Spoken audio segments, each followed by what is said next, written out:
Bonsoir et bienvenue à la bibliothèque des rêves. Je vous emmène à nouveau dans l'espace ce soir pour continuer notre exploration détaillée du système solaire. On est déjà allé sur Mercure, Vénus, Mars, ensuite les géantes gazeuses, Jupiter et Saturne. Ce soir, on va aller encore plus loin. On va repasser l'orbite de Saturne pour visiter les 7e et 8e planètes du système solaire, Uranus et Neptune. Ces deux planètes sont ce qu'on appelle des géantes de glace ou géantes glacées. On verra pourquoi. Et je vous parlerai aussi des modèles qui expliquent la formation du système solaire et les différences de taille, de composition ou d'orbite entre les planètes. On visitera aussi leur lune et on plongera dans l'atmosphère d'Uranus et de Neptune pour voir ce qu'il y a en dessous.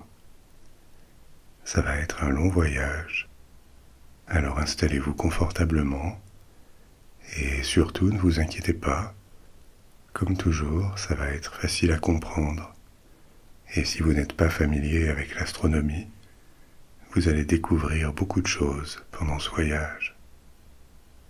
Vous pouvez aussi fermer les yeux à tout instant. Il vous suffit d'écouter pour suivre cette croisière spatiale. Avant de le faire, ceci dit, ce serait sympa d'évaluer positivement cet épisode, ou cette émission en général, selon la plateforme où vous écoutez. Ça aide avec les algorithmes, comme le fait de vous abonner, ou encore mieux, de laisser un commentaire. Et maintenant, commençons notre voyage dans l'espace. À quelle distance de la Terre se situent Uranus et Neptune? Vous vous souvenez peut-être que dans nos voyages précédents, je vous ai parlé d'une unité pratique pour comparer les distances dans le système solaire, l'unité astronomique. Elle est définie comme la distance entre la Terre et le Soleil, environ 150 millions de kilomètres. Pour voyager sur cette distance, la lumière prend 8 minutes. Cette unité astronomique est pratique pour comparer les distances entre planètes, ou entre le Soleil et les planètes. Donc la distance Terre-Soleil, c'est une unité astronomique, par définition. Et ensuite, la distance Mars-Soleil, c'est 1,5 unité astronomique. Jupiter, la 5e planète à partir du Soleil, est à un peu plus de 5 unités astronomiques. Saturne, la 6e planète, est presque 2 fois plus loin que Jupiter, 9,5 unités astronomiques. Pour atteindre Uranus, il faut encore doubler cette distance, 19 unités astronomiques. 19, c'est un point moyen, parce que l'orbite d'Uranus n'est pas un cercle parfait autour du Soleil. Elle est légèrement ovale, elliptique. Donc selon le moment où on mesure cette distance, ça peut être un petit peu plus ou un petit peu moins que 19 unités astronomiques. L'orbite évolue entre 18 et 20 unités.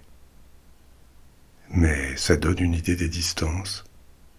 Uranus est 19 fois plus loin du Soleil que la Terre. Et Neptune, 30 fois. À cette distance, on reçoit beaucoup moins de lumière et de chaleur du Soleil. Et la lumière met plus longtemps pour arriver. C'est 8 minutes pour la Terre et plus de 2 heures pour Uranus. On va voir que ces deux géantes de glace n'ont pas de surface solide. Donc on ne peut pas vraiment dire qu'il fait froid à leur surface. Mais les couches supérieures des deux planètes sont incroyablement froides. On verra à quel point en arrivant. les premières images proches d'Uranus qu'on ait ne sont pas très anciennes. Elles datent de 1986, grâce à une sonde, Voyager 2, et elles ont révélé à l'époque une planète avec un aspect très uniforme. On n'y voit pas le type de bandes nuageuses ou de phénomènes météorologiques qu'il y a par exemple sur Jupiter.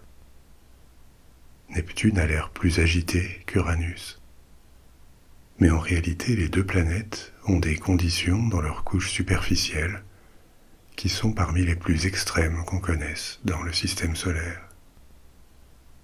Alors, pour le comprendre, commençons par parler un peu de quoi Uranus et Neptune sont faites et pourquoi on les appelle géantes de glace. Jusque dans les années 1990, les astronomes distinguaient surtout deux grands types de planètes dans le système solaire. Les planètes rocheuses, celles qui ont une surface solide, comme Mercure, Vénus, la Terre ou Mars, et les planètes gazeuses, qui sont plus grandes et ont probablement un noyau rocheux et métallique également, mais avec en plus, autour de ce noyau, d'énormes quantités de gaz maintenus ensemble par la gravité. Ce gaz forme des couches de plus en plus denses à mesure qu'on approche du centre de la planète. Donc on dénombrait il y a 40 ans 4 planètes gazeuses, Jupiter, Saturne, Uranus et Neptune. Et on supposait que leur composition devait être à peu près identique, c'est-à-dire surtout de l'hydrogène et de l'hélium, les deux éléments les plus abondants dans le système solaire, et on le pense dans l'univers en général. Les atomes d'hydrogène et d'hélium sont les deux plus petits types d'atomes. Ils ont respectivement 1 et 2 protons dans leur noyau. C'est ça qui les définit comme éléments. Il y a d'autres éléments plus lourds qui sont eux aussi assez abondants, comme l'oxygène, le fer, le carbone. Mais on pense que pour l'essentiel, ces éléments sont apparus après l'hydrogène dans l'histoire de l'univers. Ils sont plus jeunes. Comme beaucoup d'autres atomes, ils se forment dans les étoiles quand elles approchent de la fin de leur vie, ou plutôt de la fin de la séquence de leur existence, où elles brillent. Qu'est-ce que ça veut dire ? Vous savez que le carburant des étoiles, c'est de l'hydrogène. À l'intérieur d'une étoile, l'hydrogène est exposé à des conditions tellement extrêmes de température et de pression que le phénomène de fusion nucléaire se produit. Les noyaux des atomes d'hydrogène se rapprochent tellement qu'ils fusionnent pour former un nouveau noyau. Ces noyaux d'hydrogène ont un proton, donc 2 noyaux en donnent un nouveau qui a 2 protons.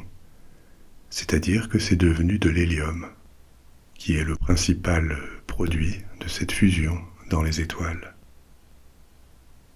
Et c'est ce mécanisme qui fait qu'une étoile dégage de l'énergie.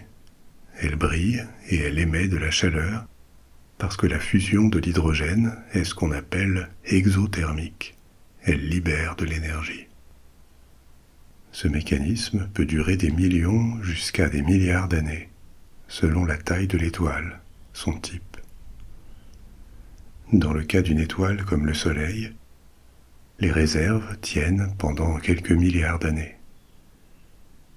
Mais alors que son cycle de vie avance, que l'étoile fusionne son hydrogène, évidemment sa composition commence à changer.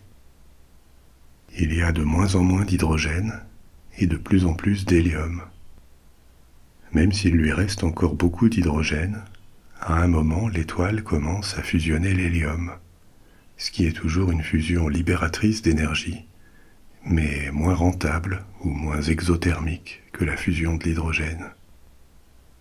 Et c'est comme ça que des éléments plus lourds, avec 3, 4, 5, 10, 20 protons dans leur noyau, apparaîtraient. Pas beaucoup plus que 20 protons, la limite est à 26, parce que autant la fusion de noyaux légers, petits, avec peu de protons, libère en général de l'énergie, autant la fusion de plus gros noyaux en consomme, elle est endothermique. Du coup, ce type de fusion ne pourrait pas servir de carburant à une étoile. Mais quand les étoiles sont suffisamment grandes, suffisamment massives, et qu'elles approchent la fin de la séquence où elles brillent fortement, par manque de réserve, de combustible à fusionner, elles peuvent connaître un final explosif, ce qu'on appelle une supernova, dans laquelle en une fraction de seconde, l'étoile va dégager une énergie colossale, ses dernières forces, avant de perdre une grande partie de sa matière et que le reste s'effondre sur lui-même. Dans cet ultime instant, la supernova, l'énergie environnante est tellement énorme que des fusions entre gros noyaux se produisent en absorbant cette énergie disponible. Et on pense que c'est là qu'apparaîtraient les éléments plus lourds, les éléments de la table périodique des éléments qui ont plus de 26 protons, ce qui inclut une partie des métaux, comme le cobalt, le cuivre, l'or, l'argent, et beaucoup d'autres atomes, y compris les plus gros atomes, qui peuvent devenir instables et fissionner dans certaines conditions, comme l'uranium. En tout, il y a plus d'une centaine d'éléments identifiés, qui peuvent se former naturellement, et qui ont de 1 à plus de 100 protons dans leur noyau. C'est ça qui détermine la nature d'un élément, la quantité de protons du noyau. Et donc les 3/4 des éléments apparaîtraient de cette manière dans les explosions que sont les supernovas. Les 3/4 en nombre d'éléments, mais en quantité dans l'univers, c'est beaucoup moins. Parce que ce sont des éléments relativement rares par rapport aux éléments plus petits, plus légers. Ces éléments lourds sont ensuite disponibles pour participer à la formation d'autres systèmes stellaires. Et justement, la présence de tous ces éléments plus lourds que l'hydrogène et l'hélium suggère que notre système solaire est déjà fait d'une matière recyclée, que tout ce qui forme nos corps, l'air qu'on respire, l'eau qu'on boit, tout ça aurait appartenu, il y a des milliards d'années, à un autre système où une étoile aurait produit ces éléments multiples. Maintenant, il n'empêche que l'hydrogène et l'hélium restent les 2 éléments les plus abondants dans l'univers. Et plus proches de nous, ce sont les 2 principaux composants du Soleil.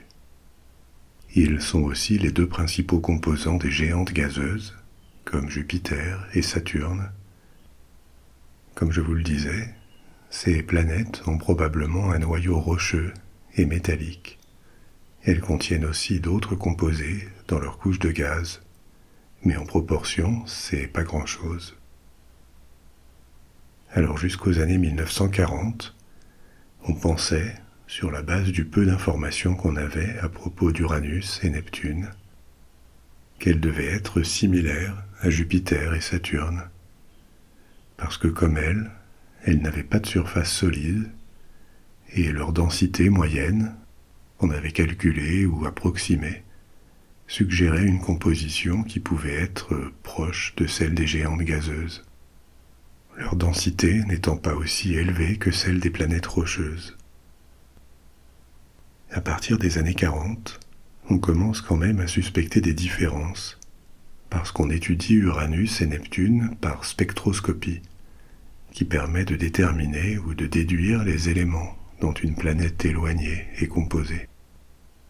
Et en spectroscopie, les 2 planètes apparaissent déjà un peu différentes de Jupiter et Saturne. Et on finit ensuite par confirmer, dans les années 80, qu'effectivement, Uranus et Neptune étaient pas un peu, mais très différentes de Jupiter par leur composition. En masse, elles contiennent seulement 20% d'hydrogène et d'hélium. contre 90% pour les géantes gazeuses. Et ce qu'elles ont en plus, ce sont des composés qu'on appelle des glaces en astrophysique. De l'eau, de l'ammoniac, des hydrocarbures.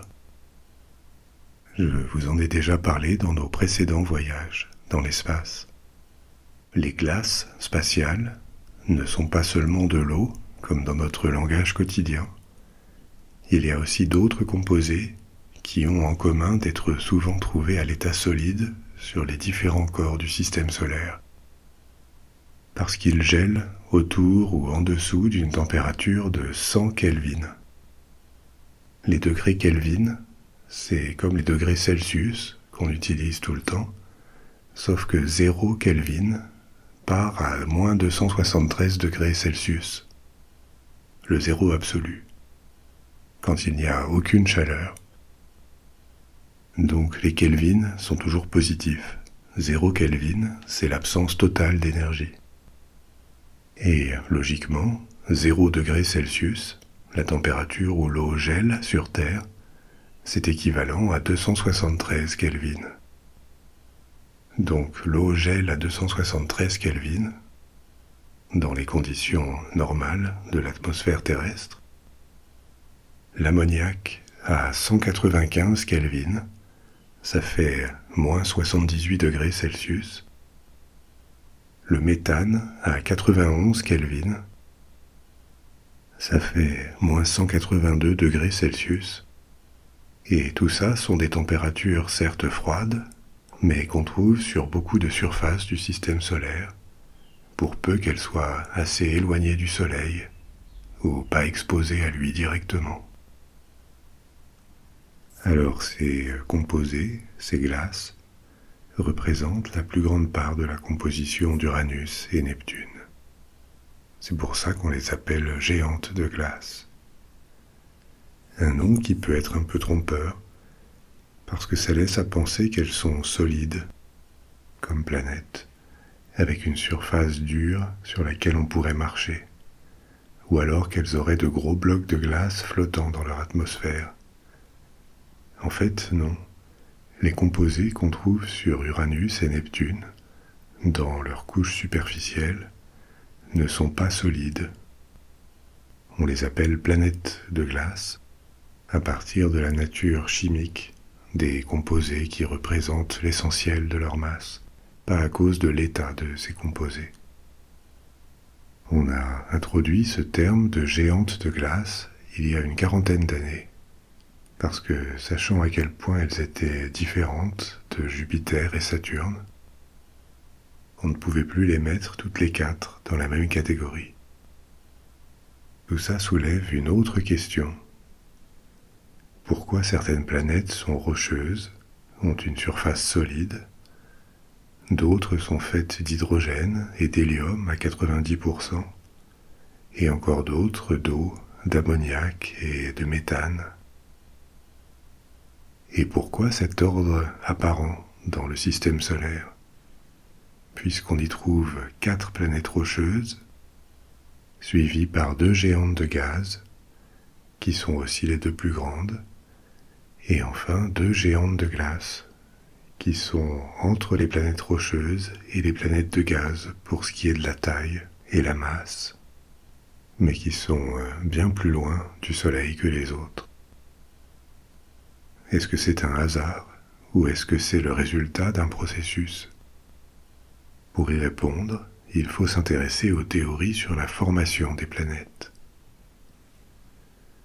Une chose qui rend l'étude de la formation des planètes plus compliquée, en plus du fait que c'est aussi très loin dans le passé, c'est que le seul système qu'on connaisse relativement bien en détail, c'est le nôtre. Et seulement 8 corps y sont considérés comme assez grands et indépendants pour être des planètes. Indépendants, c'est-à-dire que ce sont des satellites du Soleil, pas d'une autre planète. Il y a aussi des corps plus petits comme Cérès ou Pluton, une planète naine, qui orbite également autour du Soleil. Mais tout ça fait quand même assez peu pour tirer des conclusions générales sur la formation des systèmes stellaires. Ceci dit, le point de départ d'un système est quelque chose sur lequel les astrophysiciens s'entendent aujourd'hui. Ça reste une théorie, mais elle s'appuie sur beaucoup d'observations. Les orbites, la composition chimique des planètes. La théorie s'appuie aussi sur les lois physiques, comme la gravitation, qui est aussi très solide. À ça s'ajoute, depuis 2018, l'observation d'un autre système, encore en formation, qui s'appelle HL Tauri, à seulement 450 années-lumière de nous, ce qui est peu à l'échelle de la galaxie. Donc, c'est quoi ce point de départ? On pense qu'un système stellaire commence à se former quand suffisamment de matière, du gaz et de la poussière, qui vient d'une nébuleuse, se concentre dans une région de l'espace. Une nébuleuse, c'est un immense nuage de matière qui flotte dans l'espace. Notre galaxie en contient plusieurs. La grande force qui serait derrière la formation d'une étoile et de planètes autour, c'est la gravitation. Là où cette matière est assemblée, elle a tendance à prendre la forme d'un grand disque qui tourne sur lui-même. Pour que ça arrive, pour imprimer un mouvement, il faudrait une impulsion initiale. Et on pense justement que les supernovas, dont on parlait avant, en plus de produire tous ces atomes plus lourds, fourniraient cette impulsion en créant une onde de choc dans l'espace au moment fatidique de leur explosion. C'est ça qui imprimerait un mouvement à la matière et l'organiserait en ce disque en rotation. Alors que le disque tourne, cette matière, qui consiste pour une très grande part en hydrogène, a tendance à se concentrer toujours plus au centre, qui l'attire par gravitation. Et ce centre du disque concentre de plus en plus de matière, compactée par la gravitation, donc soumise à de plus en plus de pression et à une température élevée, jusqu'à l'instant critique où sa masse devient suffisante pour allumer, pour démarrer les réactions de fusion de l'hydrogène. Ce qui est désormais une étoile commence à briller et à émettre puissamment de la chaleur. Cette toute jeune étoile n'a pas encore fini sa formation. Typiquement, elle connaît une courte phase de croissance rapide, pendant laquelle elle absorbe une très grande partie du disque. Dans le cas du système solaire, plus de 99% de la matière. On sait qu'il existe aussi des systèmes à plusieurs étoiles, 2, parfois 3, de différentes tailles. Donc ce processus d'accrétion n'a pas qu'un seul déroulement possible. Tout ne se concentre pas forcément autour d'une seule étoile. Mais il semble quand même que le modèle à une étoile soit beaucoup plus fréquent parmi les systèmes stellaires. Donc avec autant de matière absorbée par l'étoile, ça laisse pas grand-chose de ce disque, qu'on appelle disque d'accrétion, pour former des planètes. Et on le voit bien dans notre système solaire, les planètes sont toutes petites par rapport au Soleil, parce que littéralement elles se forment avec les résidus du disque que l'étoile n'a pas absorbé. Ce modèle est accepté comme solide, mais là où ça devient plus incertain ou controversé, c'est quand on rentre dans la description de la formation de ces planètes. Quand on cherche à devenir un peu plus spécifique ou précis. On pense que l'apparition des planètes rocheuses, comme la Terre, et des géantes gazeuses comme Jupiter, passe par l'agrégation, pendant des millions d'années, de la poussière qui est restée en suspension autour de l'étoile, en orbite. Il y a des collisions entre corps de plus en plus grands puisqu'ils s'agrègent. jusqu'à ce qu'il reste seulement un seul corps sur une orbite définie, qui a nettoyé cette orbite en absorbant tout, ou éventuellement en satellisant les corps présents sur cette orbite. La différence entre planètes solides, rocheuses, on peut dire aussi telluriques, et géantes de gaz, ce serait que les géantes de gaz forment un corps plus gros, environ une dizaine de fois la masse de la Terre, et avec cette force gravitationnelle plus grande, elles attireraient aussi l'hydrogène et l'hélium encore disponibles, formant une enveloppe de gaz. On suppose aussi, en observant le système solaire, que les géantes gazeuses arrivent à absorber tout ce gaz parce qu'elles se forment plus loin de l'étoile.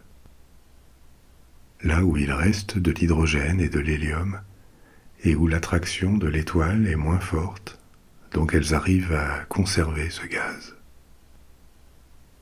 Pour cette raison, et ça paraît logique, c'est comme ça qu'est fait le système solaire, on a longtemps pensé que les planètes rocheuses se formaient plus près de l'étoile, qu'elles étaient plus centrales dans le système, et que les géantes de gaz se formaient loin.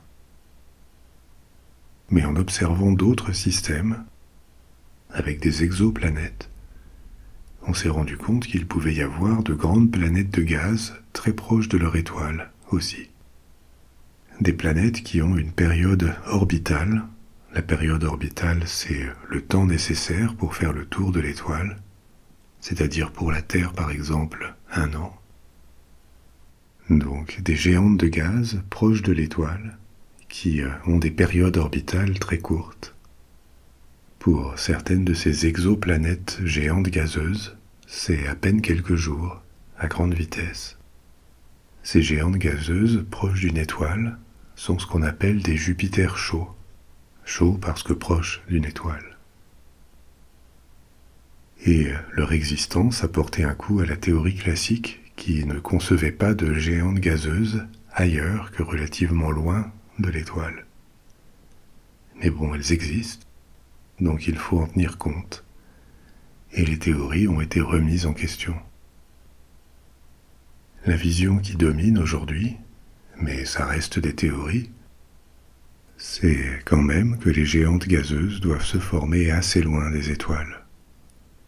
Sinon, on aurait du mal à expliquer comment elles arriveraient à attirer et à garder de l'hydrogène avec la concurrence d'une étoile bien plus grosse, pas très loin.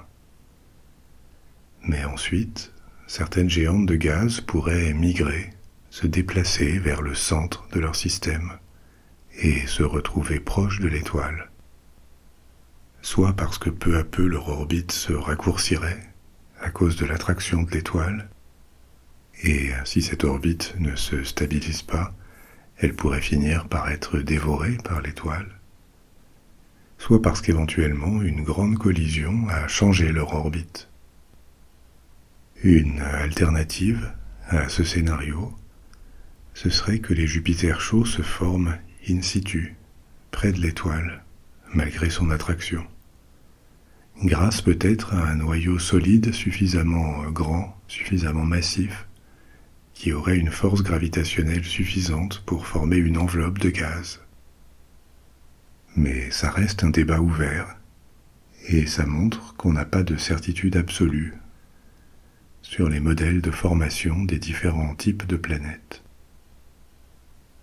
Et justement, pour en revenir aux géantes de glace, un problème qu'elles soulèvent, c'est que les modèles qui expliquent bien comment des planètes telluriques et gazeuses peuvent se former, ces mêmes modèles ont du mal à expliquer comment ces grosses planètes de glace pourraient apparaître si loin de l'étoile. Pourquoi ? Parce que l'accrétion qui forme une planète fonctionne par collision. Des corps de plus en plus grands, qui avec le temps se rencontrent et s'agrègent, en nettoyant petit à petit l'orbite d'à peu près tout ce qui se situe dessus, et à proximité. Donc ça veut dire qu'au départ, ces corps en formation, ces protoplanètes sont petites et soumises à des collisions régulières, Mais si un processus comme celui-là se produisait à 19 unités astronomiques du Soleil, là où est Uranus, et à plus forte raison à 30, là où est Neptune, théoriquement, la protoplanète devrait finir par être expulsée du système solaire. Parce qu'à cette distance, la gravitation du Soleil n'est pas suffisante pour la garder. Autant en tenant compte des lois de la gravitation, on arrive à expliquer la formation de Jupiter à 5 unités astronomiques, ou celle de Saturne à 9 unités et demie. Autant ça ne marche plus pour Uranus, parce que l'attraction gravitationnelle décroît avec la distance. En d'autres termes, si elles s'étaient formées là où elles sont aujourd'hui, par accrétion, comme les autres planètes, Uranus et Neptune auraient dû aller trop vite par rapport à la force gravitationnelle du Soleil qui les attache au système solaire. En termes de physique, on dit qu'elles auraient dépassé leur vitesse d'échappement, et elles seraient allées se perdre dans l'espace, loin du système solaire, sous forme de protoplanètes. Ou alors elles auraient pu être attirées et absorbées par Jupiter. Mais en résumé, le modèle de formation des planètes par accrétion ne parvient pas à expliquer la formation d'Uranus et Neptune sur leur orbite actuelle. Mais elles existent, donc il doit y avoir une explication, et surtout elles n'ont pas l'air d'être les seules dans leur cas. Parce qu'on a découvert beaucoup d'exoplanètes dont on suspecte qu'elles sont aussi des géantes de glace. Donc, qu'est-ce qui a pu arriver? Il y a 2 grandes options possibles. Soit elles se sont formées par accrétion, mais ailleurs, et ensuite elles auraient migré, comme le font peut-être les Jupiters chauds, pour se retrouver sur leur orbite actuelle. Soit elles se sont formées autrement, pas par accrétion. La première hypothèse, celle d'une formation plus proche du Soleil, pourrait expliquer leur formation quelque part entre les orbites de Jupiter et Saturne, entre 5 et 10 unités astronomiques. Et elles se seraient ensuite éloignées, après avoir acquis une masse suffisante et aussi une vitesse assez lente pour rester ancrées dans le système solaire.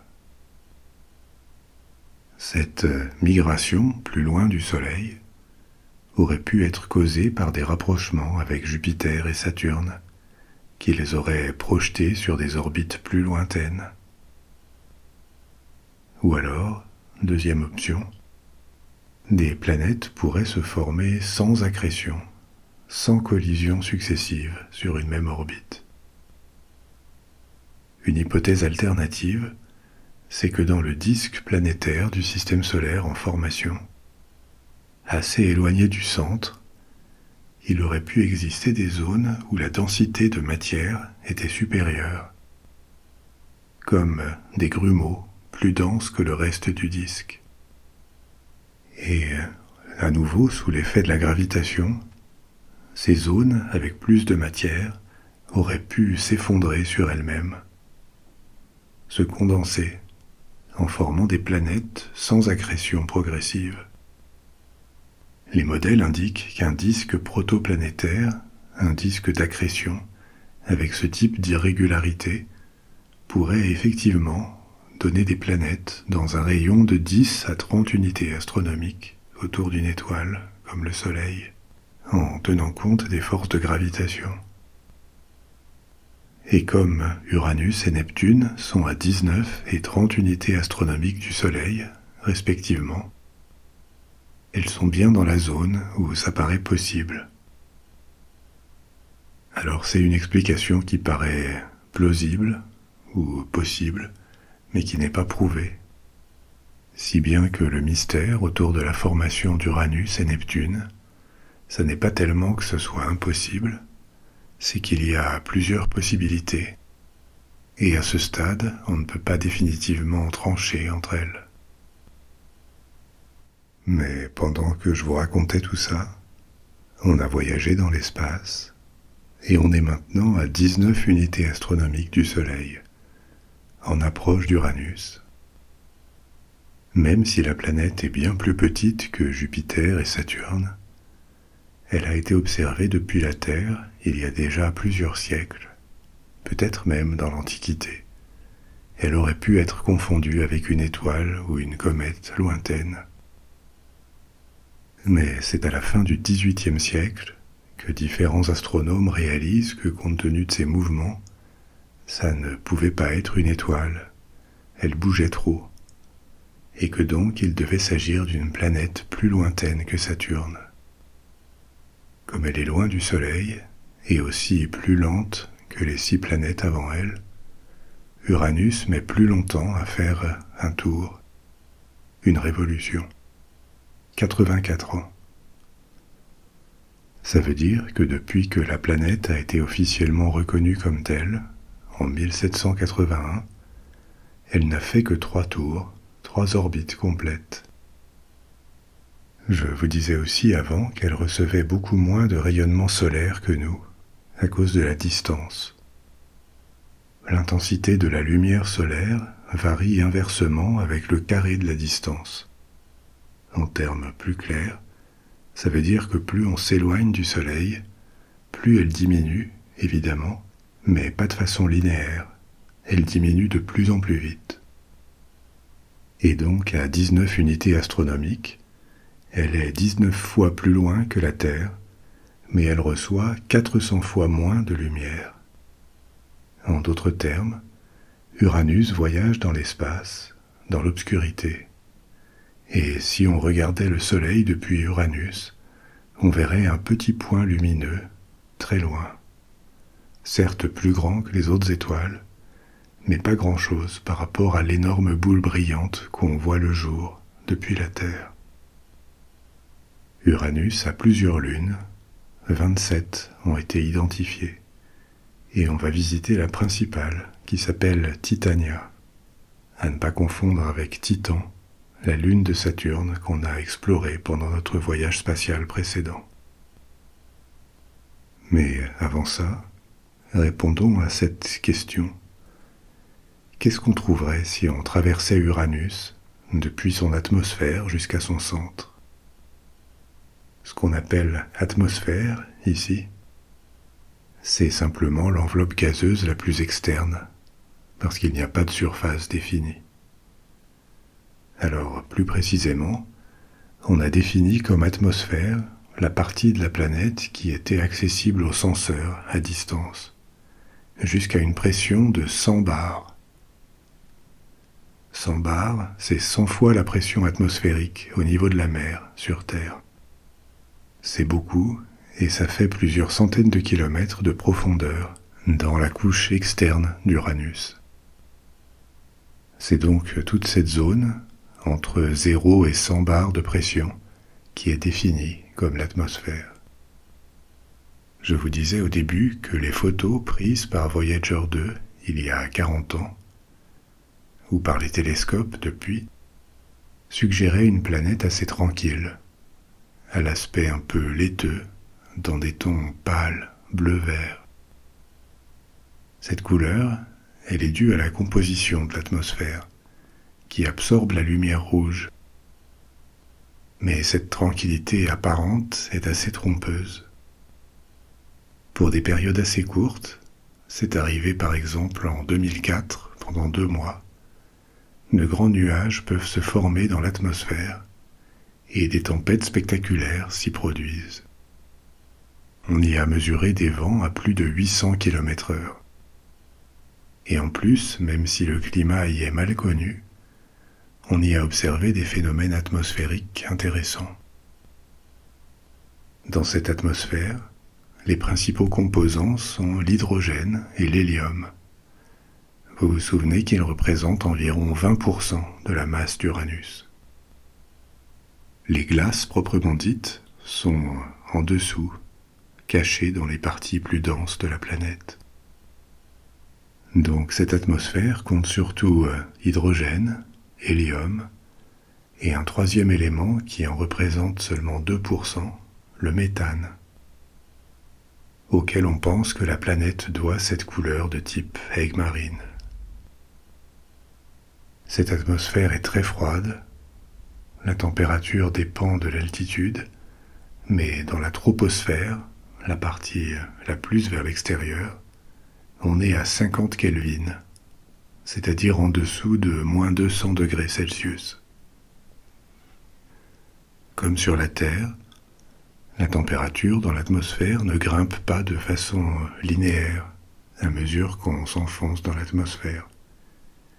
Il y a différentes couches de gaz dont la température peut être plus ou moins élevée en fonction de leur composition, leur chimie et de leur densité.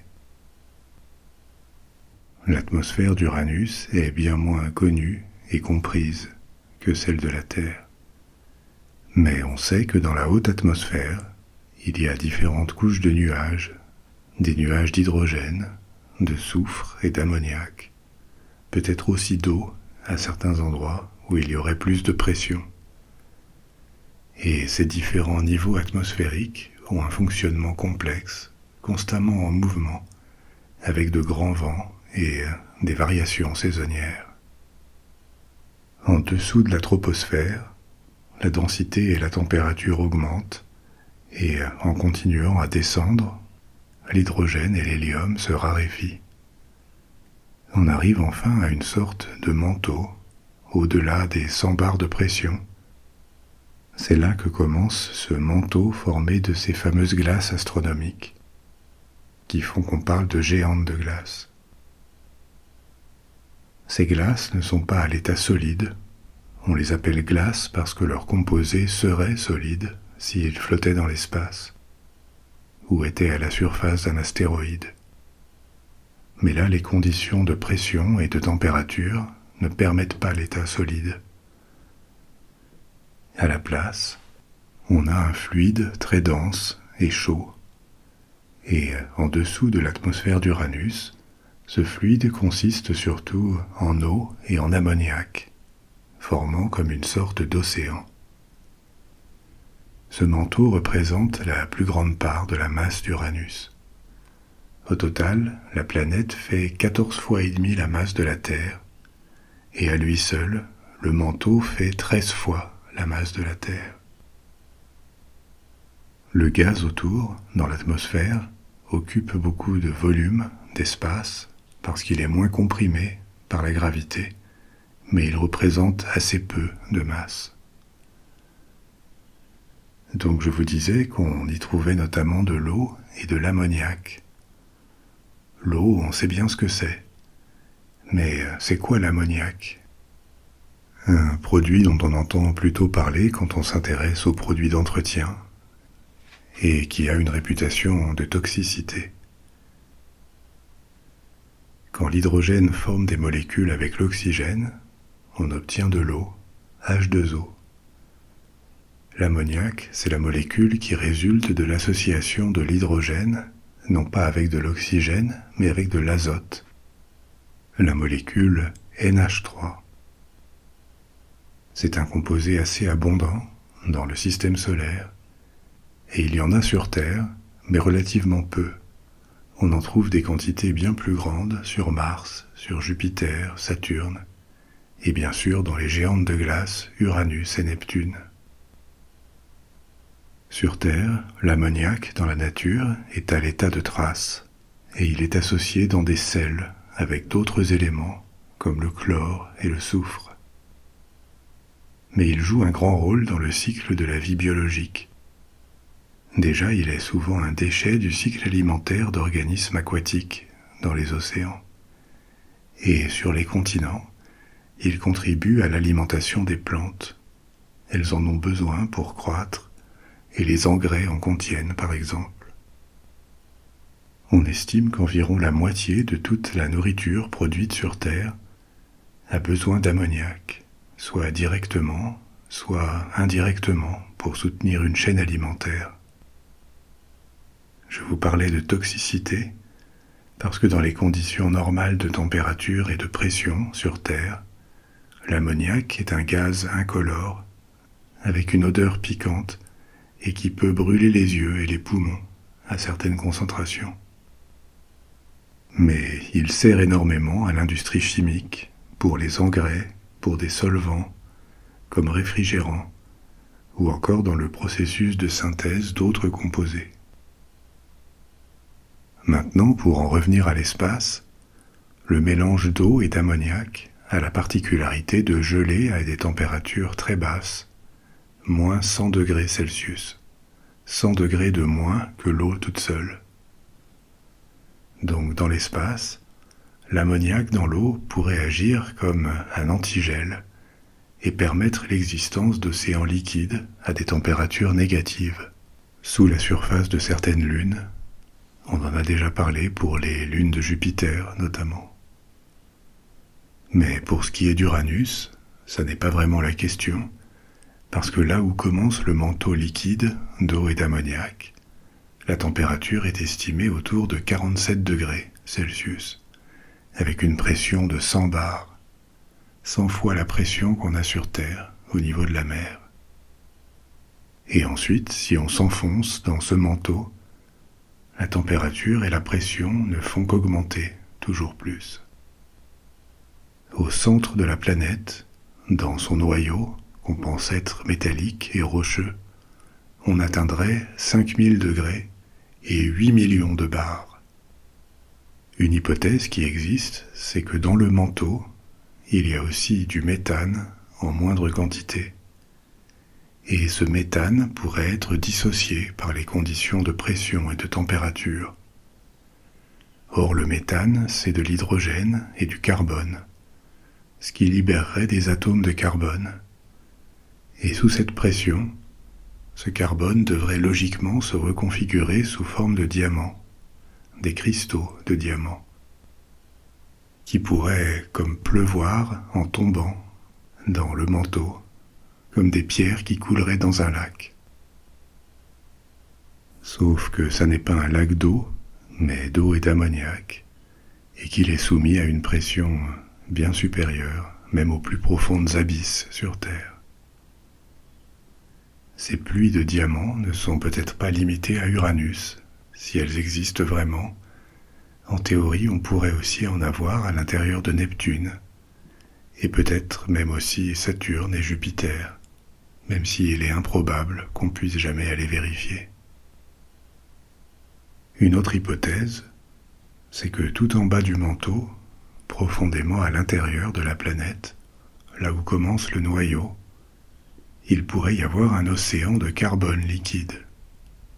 Dans cet état où le carbone est soumis à une pression extraordinaire, il pourrait conduire l'électricité, et on parle de carbone métallique pour cette raison. C'est le même concept que l'hydrogène métallique de Jupiter et Saturne qu'on avait rencontré dans nos voyages précédents, mais avec du carbone. Encore une autre curiosité pourrait être la présence d'eau à des conditions de température et de pression tellement extrêmes que son état, ses propriétés changent et qu'on parle d'eau supérionique ou de glace supérionique. Qu'est-ce que ça veut dire ?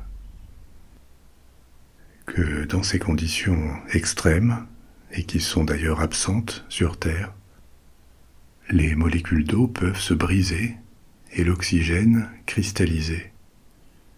C'est-à-dire que l'oxygène adopte une structure organisée et répétitive, comme un réseau avec des mailles, un treillis. Entre ce treillis, l'hydrogène, qui a été libéré par la rupture des molécules d'eau, se met à flotter librement. L'existence de cet état, de cette phase de l'eau, était théorique jusqu'à ce qu'on puisse la recréer en laboratoire en 2019. De l'eau a été placée entre deux morceaux de diamant pour la maintenir sous très haute pression et ensuite chauffée avec un laser. Dans l'expérience, la pression était maintenue à 1 million de bars, une pression qui défie l'imagination. Mais je vous disais auparavant qu'au centre d'Uranus, on estime la pression à 8 millions de bars. Donc sur cette planète, 1 million, ça correspond à des conditions naturelles et qui sont loin d'être les plus extrêmes. Et l'eau a été chauffée à plusieurs milliers de degrés par le laser pour recréer les conditions qu'on théorise en bas du manteau d'Uranus ou de Neptune. Comme prévu par la théorie, l'oxygène et l'hydrogène des molécules d'eau se sont séparés. L'oxygène a cristallisé et formé un treillis régulier environné d'hydrogène. Cette phase de l'eau est appelée glace 18. Encore un autre état possible de l'eau. On en avait déjà évoqué plusieurs dans le voyage sur les lunes de Jupiter. Ces états de l'eau, de la glace, dont on pense qu'ils existent dans les profondeurs d'Europe ou de Ganymède. La glace 18 est encore un autre de ces états, et même si on ne peut pas aller le vérifier, il est raisonnable de penser que la glace 18 existe à l'état naturel sur Uranus et aussi sur Neptune. Après le manteau, la dernière partie de la structure interne d'Uranus est son noyau. Ce noyau serait relativement petit, environ la moitié de la masse de la Terre, et il serait fait de roches, de silicates, c'est-à-dire une association de silicium et d'oxygène, et aussi de métal, notamment du fer et du nickel. Maintenant qu'on a vu l'intérieur, jetons un œil aux environs d'Uranus, parce qu'il y a encore des choses à y voir. Déjà, il y a des anneaux. Ils ne sont pas très visibles et en général pas représentés sur les images de la planète. Mais on en a découvert 13. Pour la majorité d'entre eux très fins, seulement larges de quelques kilomètres et invisibles à distance parce qu'ils sont faits de petits cailloux sombres qui vont de particules microscopiques jusqu'à des pierres de quelques centimètres. On pense que ces anneaux sont plus jeunes que la planète. Il pourrait s'agir d'une ou plusieurs petites lunes qui auraient été émiettées par des impacts et auraient laissé leur matière distribuée sous forme d'anneaux autour d'Uranus. Parce qu'Uranus a un nombre assez respectable de lunes. On en compte 27 et on va s'intéresser à la plus grande, Titania, qui est aussi la 8e plus grande lune du système solaire. On pense qu'elle s'est formée à partir d'un petit disque d'accrétion autour de la protoplanète qui est devenue Uranus, à l'époque de la formation du système solaire. Par sa composition, Titania est assez proche de plusieurs lunes de Jupiter, un noyau rocheux et autour de l'eau. Peut-être qu'une partie de cette eau pourrait être liquide, sous une écorce de glace solide qui forme la surface de Titania. Mais c'est une lune assez petite, plus petite que notre lune, et donc elle n'a peut-être pas gardé assez de chaleur interne pour avoir des océans d'eau liquide cachés entre la surface et le noyau. Elle est peut-être entièrement gelée. À sa surface, on a observé beaucoup de canyons, des gorges, et ça n'est pas le genre de relief qui peut être causé par des impacts d'astéroïdes. Les canyons pourraient se former à cause d'une tectonique des plaques, mais ça semble quand même très peu probable parce que Titania est trop petite pour ça. Ou alors par de l'érosion. Mais il n'y a pas non plus d'atmosphère dans laquelle il y aurait une météorologie. Donc une hypothèse, c'est que peut-être, autrefois, il y a eu un océan liquide sur Titania, sous la couche de glace, peut-être maintenu liquide par l'effet antigel de l'ammoniac, comme on a vu avant. Et que ensuite, quand la Lune se refroidissait, cet océan sous la surface aurait gelé. En gelant, son volume aurait un peu augmenté. Vous savez que la glace d'eau traditionnelle occupe un peu plus d'espace que l'eau liquide, Et c'est ce gain de volume qui aurait pu faire craquer la surface par endroits, en créant ces gorges là où la surface aurait cédé. En tout cas, aujourd'hui, Titania est un désert glacé. Elle ne produit pas beaucoup de chaleur interne. Il n'y a pas d'atmosphère pour retenir la chaleur, qui est de toute façon minimale, vu la distance avec le Soleil. Mais il y a quand même de petites variations de température dues aux saisons. Et ces saisons sont extrêmement longues à cause d'une autre particularité d'Uranus. Les autres planètes du système solaire présentent leur équateur au Soleil, avec leur pôle au-dessus et en dessous de l'équateur, comme la Terre. Pas Uranus. C'est comme si la planète s'était renversée, inclinée de 90 degrés, et elle présente ses pôles au Soleil. Par contre, les lunes orbitent quand même autour de l'équateur, et Titania présente toujours la même face à Uranus. Elle ne tourne pas sur elle-même. Le résultat de tout ça, c'est que quand Uranus est d'un côté du Soleil, Titania présente constamment un de ses pôles au Soleil, et l'autre pôle quand Uranus passe de l'autre côté. Comme il faut 84 ans à Uranus pour faire une révolution, ça veut dire que les saisons sur Titania durent 42 ans.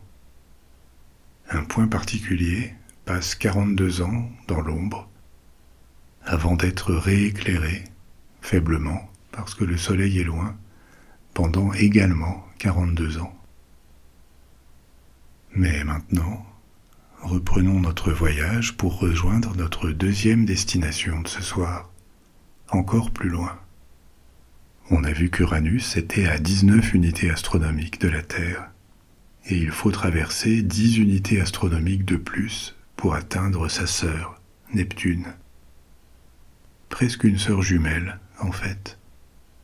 Parce que même si elles ont une apparence un peu différente, et qu'elles sont assez éloignées l'une de l'autre, elles sont très similaires par leur structure, et probablement leur histoire.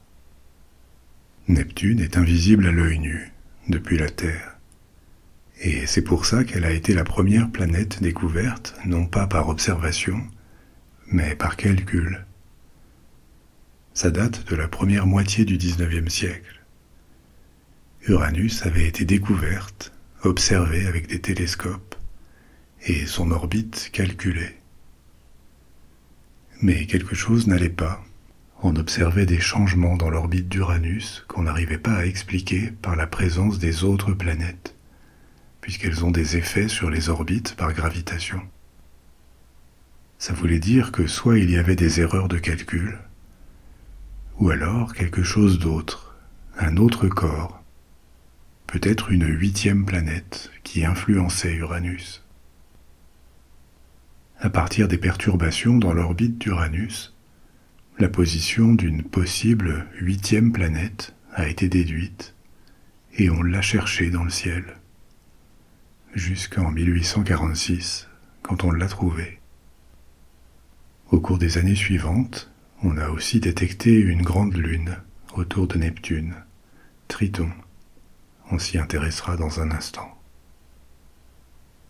Pour ce qui est de la composition et de la taille, Uranus et Neptune sont très proches. Une enveloppe d'hydrogène et d'hélium, en dessous de laquelle se trouvent les glaces, les mêmes sur Neptune que pour Uranus. Glaces qui constituent la plus grande partie de la masse. Regardée en lumière visible, Neptune a l'air plus bleu qu'Uranus. On pense que c'est parce qu'elle a plus de méthane dans sa haute atmosphère, peut-être avec d'autres composés qui ne sont pas clairement identifiés. Neptune est un peu plus massive qu'Uranus. Elle fait 17 fois la masse de la Terre. Vous vous souvenez que pour Uranus, c'était 14 fois et demi. Et ça paraît contre-intuitif, mais elle est aussi un peu plus petite qu'Uranus. C'est parce que son atmosphère s'en trouve un peu plus comprimée par une gravitation plus forte. Une différence quand même importante, c'est la distance avec le Soleil. Les deux planètes sont à 10 unités astronomiques l'une de l'autre, c'est-à-dire une distance gigantesque, à peu près équivalente à la distance entre le Soleil et Saturne. Ça veut dire encore moins de lumière qui parvient à Neptune. À l'intérieur, la température de Neptune serait quand même un peu plus élevée que celle d'Uranus, à cause de sa masse plus grande. Mais par contre, son atmosphère est un des endroits les plus froids du système solaire. La température y est d'environ 50 Kelvin, 50 degrés au-dessus du zéro absolu, et moins de 200 degrés Celsius en dessous de zéro. Uranus met 84 ans à faire le tour du Soleil. Pour Neptune, c'est 165 ans. Donc depuis sa découverte, elle a eu le temps de faire seulement un tour. Une autre différence, c'est l'intensité de l'activité météorologique comparée à Uranus. L'atmosphère de Neptune est encore plus agitée. Il y a des tempêtes géantes constamment, un système de nuages complexe et les vents les plus puissants de tout le système solaire. Ils soufflent constamment à plus de 1500 km/h dans la haute atmosphère. On pense que ces vents surpuissants sont la conséquence du différentiel de température entre le noyau et le manteau de la planète, qui sont plus chauds qu'Uranus, et l'atmosphère d'hydrogène et d'hélium, qui est encore plus froide que celle d'Uranus. À cause de différentiels de pression et de température, d'énormes masses de gaz donc se déplacent, et c'est ça qui produit ces vents. Le résultat, c'est que Neptune paraît constamment agité par ces tempêtes qui changent son apparence. On a observé à un moment un point sombre qu'on pense être de même nature que le grand point rouge de Jupiter, une tempête, un vortex. Ce point sombre a fini par se résorber, mais d'autres perturbations apparaissent constamment sur Neptune.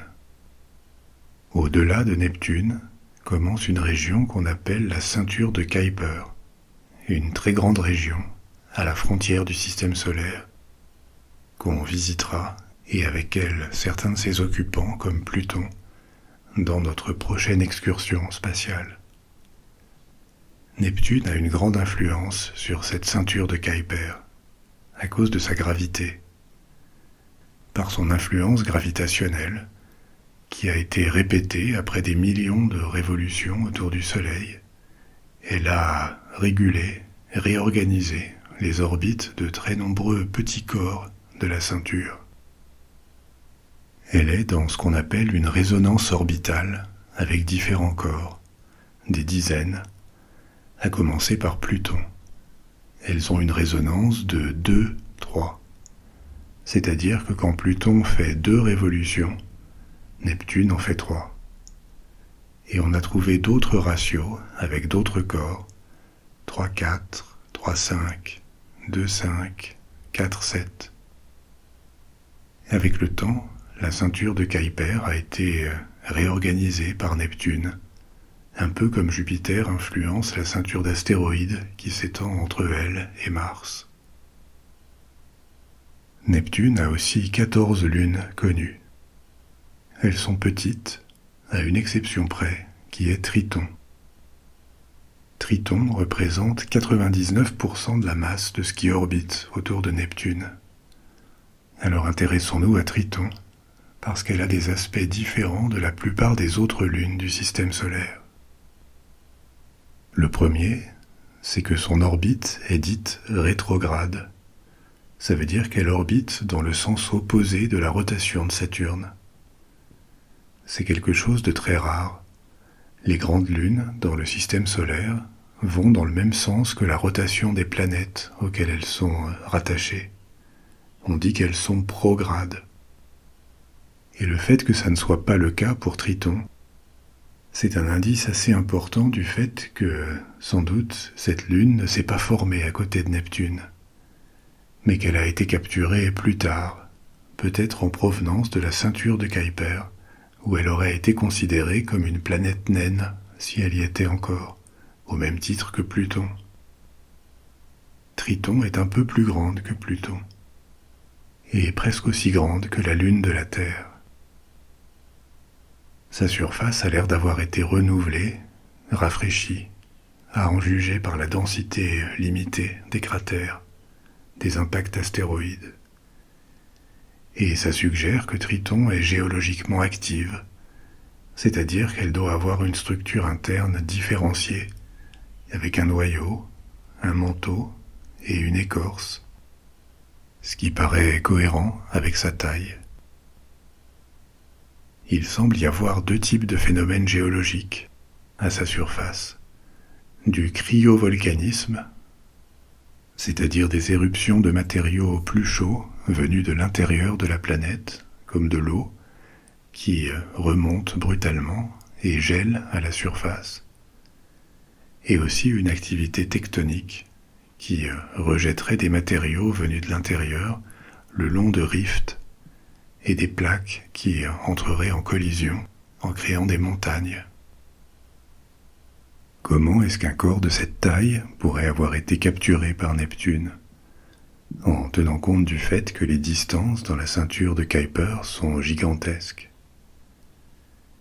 Il y a différents mécanismes possibles, et en tous les cas, ça aurait pris un grand nombre d'orbites de Neptune autour du Soleil. Une partie de l'orbite de Triton pourrait avoir passé proche de celle de Neptune. Et petit à petit, l'influence de Neptune, sa gravité, aurait pu ralentir Triton, à tel point que sa vitesse serait passée en dessous de la vitesse d'échappement, ce qui aurait permis sa capture par Neptune. Le ralentissement de Triton pourrait aussi avoir été causé par une collision avec une ancienne lune de Neptune, maintenant disparue. Ou encore une autre option, c'est que Triton pourrait avoir formé un système binaire avec un autre corps, comme Pluton en forme un avec sa plus grosse lune, Charon.